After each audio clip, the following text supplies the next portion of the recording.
CNN. On Monday, Democratic strategist Paul Begala made a very bold prediction. This is not a prediction, the CNN political contributor said. It's a certainty. On Thursday, July 16, that's the date the Democrat gives his or her acceptance address, on that day, to interrupt that narrative, Donald Trump will call a press conference at Mar-a-Lago. He's going to dump Mike Pence and put Nikki Haley on the ticket to try to get those suburban moms. The Point, now on YouTube. In each episode of his weekly YouTube show, Chris Cillizza will delve a little deeper into the surreal world of politics. Click to subscribe. Which, well, probably not. Now, I see where Begala is coming from here. He's absolutely right that Trump is, at heart, a showman and provocateur. And that Trump likes nothing more than drawing attention away from his opponents to ensure the spotlight is shining on him. And that if Trump likes anything more than being the center of attention, it's freaking out the squares, doing something wildly unpredictable that no one saw coming. It's also not a new argument. Ever since Haley left the Trump administration as ambassador to the United Nations in the fall of 2018, there's been speculation that Trump, seeing Haley as his best chance to win suburban women he needs in 2020, will dump Vice President Mike Pence and put the former South Carolina governor on the ticket. Speculation ramped up last summer when Andrew Stein, a New York Democrat who supports Trump, wrote an op-ed in the Wall Street Journal making the case for the swap.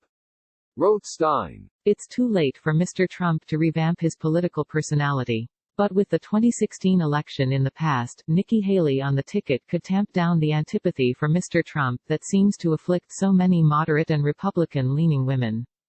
Which does, frankly, make some sense. Stein's broader argument was that Pence was necessary in 2016 to convince evangelical voters that Trump could be trusted, but with the president's number in good shape with that community, Pence's usefulness had run out.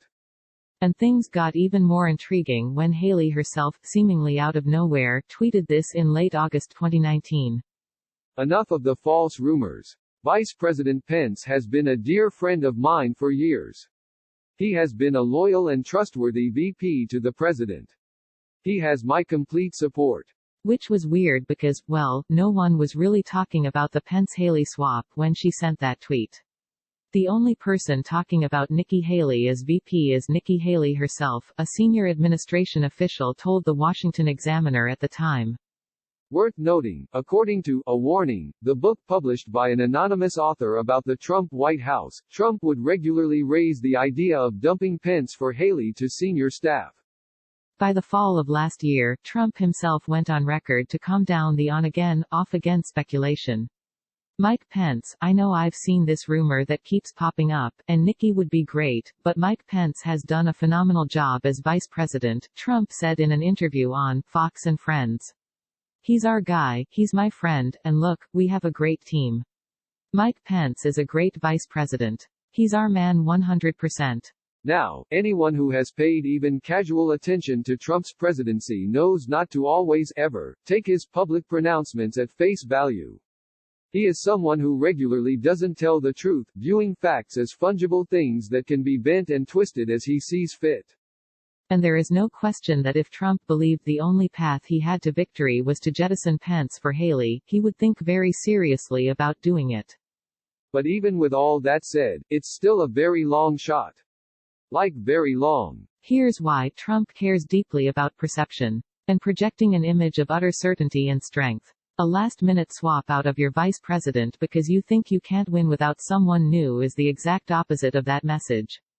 It suggests weakness and, even worse, panic. It's why George W. Bush didn't replace Dick Cheney with the Senate Majority Leader Bill Frist in 2004, although he thought about it. And the same reason that Barack Obama didn't replace Joe Biden with Hillary Clinton as VP in 2012, although his team thought about it. The potential benefits from putting a fresh face with a different sort of appeal to voters on the ticket is outweighed in nearly every circumstance by the deleterious perception of changing horses in midstream. Look, when Donald Trump won in 2016, I pledged to say never again in politics. So I won't say the Haley for Pence move will never happen. Just that it is very, very, very unlikely.